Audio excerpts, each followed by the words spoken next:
Pagi luar biasa. Oke, Sobat Semanggi, kali ini kita sedang ada di channel Semanggi Bedah Buku. Pada kesempatan kali ini, saya Juwita bersama kita akan membahas satu tema ya dari buku berjudul The Things You Can See Only When You Slow Down. Nah, ini karya dari Hae-min Sunim. Jadi di buku ini kita akan membahas hal yang dapat kita lihat ya. Sebenarnya kan maknanya saat sedang melambat. Ini dalam arti kita bisa melihat sesuatu saat sesuatu itu di luar ekspektasi kita, tapi kita masih menemukan sesuatu di situ gitu. Nah, di situ ya. Ya, jadi kita sepakati bareng bahwa untuk menjadi benar itu sebenarnya nggak penting, Pak Eru dan Mbak Intan ya. Jadi yang paling penting itu sebenarnya bahagia bersama gitu. Jadi kalau kita sebenarnya individu pasti punya ego kan ya. Kita maunya apa yang jadi pendapat kita yaitu yang diakui oleh orang lain, diaktualisasikan lah ego kita itu yang dipakemkan. Oh iya kamu benar seperti itu. Padahal di balik itu sebenarnya nggak harus seperti itu, nggak penting gitu loh. Kalau ternyata pembenaran ego kita itu bikin suasana semakin nggak bagus, bikin terpecah dan sebagainya, itu justru yang terpenting adalah konsep bahagia barengnya. Nah, terkait bahagia bersama yang lebih penting itu, mungkin tiap orang punya maknanya sendiri nih. Ya, Mbak Intan boleh diberikan ulasan ya mengenai menjadi benar tuh nggak penting dan bahagia bersama tuh yang lebih penting. Kira-kira kayak mana Mbak Intan? Maksudnya benar nggak penting, tapi tidak seperti bahagia bersama. Benar penting, tapi lebih penting lagi kalau sama bahagia. Jadi kalau misalnya ada mau sesuatu keputusan kayak gitu, kayak harus nggak hanya mengutamakan kita aja, harus semuanya harus diakomodir ya. Semua ide, semua konsep, semua pendapat itu diakomodir sih ya. Karena kita kalau gitu bukan mau untuk pembuktian siapa yang paling pintar ya paling. Tapi kalau di kelompok itu kan ya biar sama semua tujuan dia juga tercapai bersama. Tujuan bersama itu berlaku di mana Mbak? Di dalam skop keluarga, sosial, pekerjaan atau gimana? Konsep itu hampir semua sih, di kerjaan, di keluarga juga kan kadang-kadang kalau kita mau memutuskan sesuatu kan harus butuh ini semua punya masing-masing. Jadi harus disesuaikan. Ya. Oke. Kalau menurut Pak Eri gimana Pak Eri? Ya mungkin setuju dengan ide dari Mbak Intan ya. Bahagia itu harus bersama. Istilahnya mungkin dalam lingkup kita ya, mungkin di dalam lingkup perusahaan mungkin masing-masing individu kan punya ego sendiri-sendiri. Kalau misalkan dari divisi apa punya ego apa, gimana caranya kita menyatukan ego kita ini masing-masing supaya tercapai suatu tujuan. Tujuan apa ini? Tujuan perusahaan kita. Jadi kita harus istilahnya ada yang mengerem ego kita, ada yang misalkan ini aku harus gini, harus slow down dulu lah. Mungkin kita harus berhenti sejenak memikirkan tujuannya apa. Jadi istilahnya mengalah untuk kebahagiaan bersama istilahnya. Tapi kita juga bukan hanya mengalah saja, kita juga harus selaras dengan ide-idenya. Misalkan mungkin harus begini, pasti kan ada efek sebab dan akibatnya kayak gitu. Jadi istilahnya bahagia untuk dalam lingkup ini bahagia bersama rekan-rekan sekerja kita, rekan-rekan tim kita, bukan hanya satu divisi, tapi semua dalam lingkup perusahaan harus selaras supaya kita kerja juga santai nih, senang ya, harmonis, nggak istilahnya diem, jalan diem, gitu. Kalau gitu berarti nggak boleh saling baper ya Pak? Iya benar. Nggak boleh saling baper. Jadi sebisa mungkin kita mengendalikan ego ya. Setiap orang punya kapasitas untuk kepengen menang sendiri. Tapi gimana kita mengontrol, mengendalikan, begitu Pak Eri ya. Kemudian fokus pada goalnya dari corporate itu apa, dari lembaga ini, dari entitas kita goalnya apa. Balik lagi ke sana ya, biar nggak yang meledak-ledak. Ya, sesuai dengan visi dan misi perusahaan. Kembali baca visi dan misi BTMK. Oke. Bisa diterima untuk itu. Jadi tidak harus menjadi orang yang paling pintar gitu ya, cepat mengkritik dan sebagainya. Even kita mungkin secara latar belakang pendidikan, pengalaman tuh jauh lebih tinggi, tapi kita nggak boleh seperti itu. Jadi satu pelajaran juga buat saya. Ya mungkin kita juga harus memposisikan diri ya sebagai misalkan sebagai orang itu. Iya. Gimana kalau misalkan orang ini menyampaikan ide gini ya, kita harus memposisikan diri sebagai mereka supaya kita nggak istilahnya hanya satu pandangan saja. Kita harus melihat ke diri yang lain. Mungkin sesuai bukunya istilahnya sejenak ya. Iya. Kita harus slow down. Istilahnya kita harus diam tapi memikirkan. Kalau saya gitu banget. Kan mungkin harus diam menentukan targetnya apa ini, harus apa. Kalau saya gitu banget tuh maksudnya yang kurang bisa slow down Pak. Kan dengan begitu kan saya jadi belajar ya. Mohon maaf kalau jiwa-jiwa di lapangan itu memang keras ya, berbeda. Gitu. Untungnya jarang di kantor ya.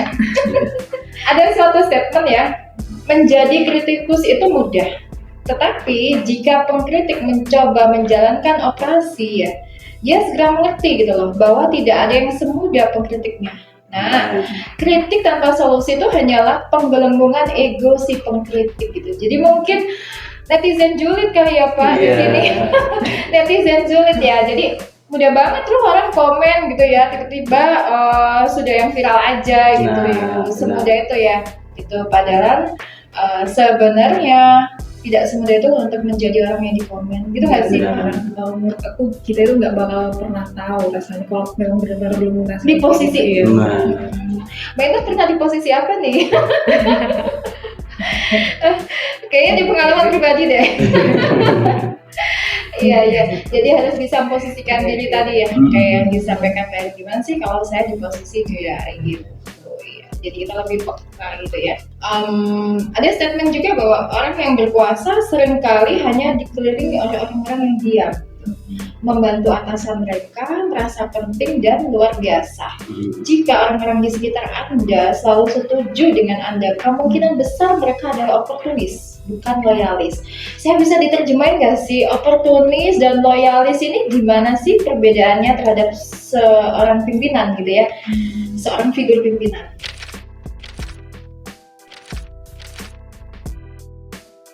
Mungkin sedikit opini saya mengenai orang yang berkuasa tadi, seringkali hanya dikelilingi orang-orang yang diam. Mungkin orang diam itu ada beberapa versi. Diam karena takut, atau selalu setuju mengiyakan, itu juga tidak boleh.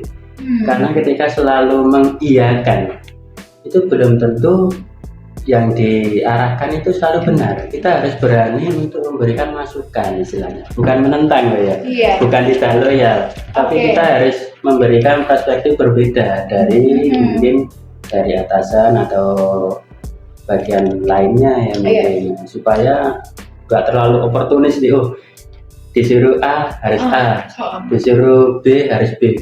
Mungkin disuruh B bisa dari hasil A plus B ya, kan kayak gitu. Jadi kita harus mungkin mencoba mengutarakan ide istilahnya. Oh, kenapa kok harus B? Ini mungkin ada saran lain, mungkin harus A, harus gini untuk solusi yang lebih efisien mungkin gitu. Kalau saya sih dari segi pertemanan juga ya. Misalnya kalau lebih gampang mengiyakan itu kayak lebih nggak peduli sih, maksudnya ya udah iya karena dia nggak mau repot, nggak mau ini ya udah nggak mau cawe-cawe ya lebih kayak nggak iyain aja, mending langsung kasih komen kan ada yang baik harusnya kasih saran dan oke berarti benar ya Pak bahwa orang yang berkuasa itu seringkali dikelilingi orang yang diam, itu berarti atasannya itu dengan membantu atasan itu mereka penting dan luar biasa gitu ya. Jadi istilahnya faktor ya mungkin ya, terlalu otoriter gitu ya, sehingga yang di bawahnya kurang berani untuk berargumen gitu ya, nurut aja gitu ya. Kayak gitu. Iya.